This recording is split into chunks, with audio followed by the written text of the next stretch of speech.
क्या आपके school, university या वर्क प्लेस पे कोई ऐसा दोस्त है जो हर दिल अजीज है, जो हर किसी का दिल जीत लेता है? हर कोई उसके पास वक्त बिताना चाहता है, हर कोई उसके पास कंफर्टेबल फील करता है, बल्कि आप भी उस शख्स से काफ़ी मुतासिर होते हैं और उसके साथ वक्त स्पेंड करना चाहते हैं। देखने में तो वो कुछ ज़्यादा खूबसूरत नहीं होता, लेकिन आप सोचते हैं कि इस बंदे में क्या ऐसी पावर है, कौन सी ऐसी कशिश है कि हर कोई उसकी तरफ खिंचा जाता है। दोस्तों, आपने भी इस पावर को महसूस किया होगा कि कोई किसी शख्स को आपसे उन्स होने लगा हो, उससे मोहब्बत होने लगी हो, लेकिन आहिस्ता आहिस्ता ये उन्स ख़त्म हो जाता है क्योंकि आप इस साइंस को मुकम्मल तौर पे अंडरस्टैंड नहीं करते, तो आप उस अथॉरिटी को खो बैठते हैं। दोस्तों, हम बात करने जा रहे हैं सेडक्शन की। मैं उस सेडक्शन की बात नहीं कर रहा जो कि मर्द और औरत एक दूसरे को अपनी तरफ गिराने के लिए इस्तेमाल करते हैं। ये सेडक्शन आपको सेल्स में, मार्केटिंग कैंपेन्स में, इवन के पॉलिटिशियंस इस्तेमाल करते हुए नजर आएंगे। सेडक्शन एक ज़ाहरी बनावट का नाम नहीं है, बल्कि एक साइकोलॉजिकल गेम है, और कोई भी शख्स जो इस साइकोलॉजिकल गेम को अंडरस्टैंड कर लेता है वो इस पर मास्टर बन जाता है। आपने कभी किसी मूवी में ये बात एक्सपीरियंस की होगी कि आप किसी सिनेमा में एक फिल्म देखने गए हो, आप उस कहानी में मुकम्मल तौर पर डूब जाते हैं, आप उसमें मुकम्मल तौर पर महव हो जाते हैं, आपके इमोशंस को जैसे जकड़ लिया, तो आप उस मूवी के या कहानी के उतार चढ़ाव में मुकम्मल तौर पर मगन हो चुके होते हैं। उस कहानी के इख्तिताम पर आपके चेहरे पर कोई मुस्कुराहट होती है या आंखों में आंसू होते हैं। दोस्तों, मूवी का डायरेक्टर, राइटर और एक्टर्स आपकी साइकोलॉजी को मुकम्मल तौर पर पेनिट्रेट कर चुके होते हैं। इसी मूवी की तरह हर कोई अपनी ज़िंदगी में एक ड्रामा चाह रहा है। हर शख्स चाहता है कि उसकी ज़िंदगी में कोई स्पाइसेस हो और उसमें कोई उतार चढ़ाव हो, और जो शख्स उन लोगों को ये चीज़ें प्रोवाइड कर सकता है तो लोग उसके दीवाने बन जाते हैं। तो दोस्तों, मैं आपके साथ कुछ सेडक्शंस की ऐसी टेक्निक शेयर करने वाला हूँ जो कि आपको आपकी ज़िंदगी में रिश्तों को बेहतर बनाने में काम आएंगी, आपको अपनी सेल्स में, आपके बिजनेसेस में काफ़ी ज़्यादा हेल्प आउट करेंगे। Number 1, direct your gauge outward. दोस्तों, एक अच्छा सेड्यूसर सेल्फ अब्जॉर्ब नहीं होता, उसकी निगाह बाहर की तरफ होती है, ना कि अंदर की तरफ। सेल्फ अब्जॉर्प्शन का मतलब होता है कि आपके अंदर इनसिक्योरिटीज मौजूद है। अब इनसिक्योरिटीज तो हर शख्स के अंदर मौजूद होती हैं, लेकिन जो अच्छा सेड्यूसर होता है वो इन इनसिक्योरिटीज़ को अपने ऊपर हावी नहीं होने देता। वो दूसरों को या दुनिया को लोगों की निगाह से देखता है, वो उनकी कश्ती में सवार हो जाता है, दुनिया को उनकी स्किन से देखता है। आम जुबान में इसे मिररिंग इफेक्ट कहा जाता है। हम ऐसे लोगों के साथ वक्त बिताना चाहते हैं जो कि हमारी तरह के नज़र आते हैं, या हमारी तरह बात करते हैं, या दुनिया के बारे में हमारी तरह ही राय रखते हैं। हम ऐसे लोगों के करीब कंफर्टेबल होते हैं।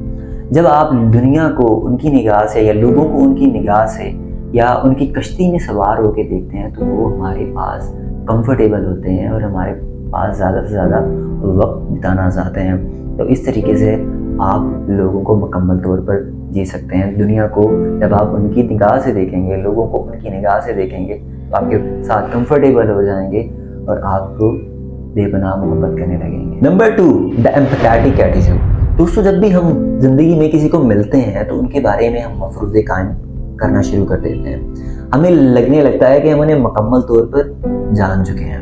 हम कोई नतीजा अखज़ करने की कोशिश करते हैं, हम उनके बारे में जजमेंट्स पालना शुरू कर देते हैं। अगर देखा जाए तो हम तासुबाती ज़हन के मालिक होते हैं, तो इसलिए हमें कभी किसी के बारे में नतीजे नहीं अखज़ करने चाहिए। हर शख्स जिसे हम ज़िंदगी में मिलते हैं उसमें एक मुकम्मल कायनात होती है जिसके बारे में हम कम्प्लीटली तौर पर नहीं जानते। उसकी एक डिफरेंट साइकोलॉजिकल केमिस्ट्री होती है और वो एक मुख्तलिफ दुनिया का मालिक होता है। जब हम अपने आप को एक फ्लेक्सिबिलिटी दे देते हैं कि उस शख्स को हम जाने, तो हमारे पास नई ऑप्शंस और नए वेज होते हैं किसी को दरियाफ्त करने के लिए। तो दोस्तों, जब भी कोई आपको अपनी कहानी या अपनी ज़िंदगी के बारे में बता रहा होता है, तो आप उसे मुकम्मल तौर पर सुनें, उसको अंडरस्टैंड करने की कोशिश करें, बल्कि उसकी ना कही को भी सुनने की कोशिश करें। जब आप ऐसा कर रहे होते हैं तो उस शख्स को ये महसूस होता है कि ये मेरा दर्द मुकम्मल तौर पर महसूस कर पा रहा है। और जब आप किसी को ये चीज़ मुहैया कर पाते हैं तो वो शख्स आपसे उन्स रखने लगता है, वो आपसे मोहब्बत करने लगता है। Number 3, the soft sell. दोस्तों, हम में से हर एक शख्स किसी ना किसी तरीके से कुछ ना कुछ बेच रहा होता है। कोई इंटरव्यू में अपने आप को सेल कर रहा होता है, कोई अपनी प्रोडक्ट बेच रहा होता है और कोई ट्रेंड सेट करना चाह रहा होता है। सेल्स की दुनिया में 2 तरह की टेक्निक्स होती हैं, एक डायरेक्ट सेलिंग जिसको हार्ड सेलिंग कहा जाता है और एक सॉफ्ट सेलिंग जिसे इनडायरेक्ट सेलिंग कहा जाता है। हार्ड सेलिंग में हम अपना केस बड़ी मजबूती से बयान कर रहे होते हैं, हम अपनी या अपनी प्रोडक्ट की खूबियां बयान कर रहे होते हैं, हम ज़बरदस्ती की हद तक जा पहुंचते हैं कि लोगों को हमारी प्रोडक्ट ले लेनी चाहिए, हम फैक्ट्स एंड फिगर्स के बारे में लोगों को बताते हैं। इस तरह की टेक्निक में लोग हमसे बाय नहीं करते या हमसे मुतासर नहीं होते। वो ये सोचते हैं कि इसके पास फैक्ट्स एंड फिगर्स हैं तो ये इतनी ज़बरदस्ती क्यों कर रहा है। वो ऑफेंडेड हो जाते हैं और हमें एक मैनिपुलेटिव इंसान समझते हैं और ना ही वो हमें बाय करते हैं ना ही हमारी प्रोडक्ट को बाय। दूसरी टेक्निक है सॉफ्ट सेलिंग। इस टेक्निक को यूरोप के कुछ मखसूस बहरूपियों ने ईजाद किया था। वो जब अपनी प्रोडक्ट या मशरूबात या मंजन को बेचना चाहते तो वो कुछ मेले सजाया करते थे, वो लोगों का हजूम अपनी तरफ इकट्ठा किया करते। उन मेलों में मौसीकी के प्रोग्राम होते और मस्खरों को बुलाया जाता, लोग मौसीकी पर नाचते और मस्खरों की दाद देते और अचानक से एक बहरूपिया स्टेज पर आता और उन प्रोडक्ट्स के बारे में बताना शुरू हो जाता जिसका उस पूरे मेले से लेना देना होता। वो सरसरी तौर पे उस प्रोडक्ट के बारे में बताता तो लोग उसकी बात को गौर से सुनते और वो बताता लोगों को कि उनको ये करिश्माती प्रोडक्ट क्यों ले लेनी चाहिए और वो किस तरह से उनकी ज़िंदगी बदल देगी। और at the end of this whole process लोग उनकी प्रोडक्ट्स को बाय करते और पूरे प्रोसेस को एंजॉय करते हैं। तो दोस्तों, जब आप कभी किसी को अपनी बात कहना चाहते हो तो हार्ड सेलिंग मत करें कि अगर किसी ने आपकी बात माननी है तो वो मान लेगा, अगर नहीं माननी तो आप जितनी मर्जी कोशिश कर लें तो वो आपकी बात नहीं मानने वाला बल्कि आपका रिलेशनशिप खराब होने वाला है। और आप अगर बात किसी को सुनवाना चाहते हैं तो इस तरीके से सुनाएं कि वो इस पूरे प्रोसेस को एंजॉय कर सके। Number 4, appear to be an object of Dzire.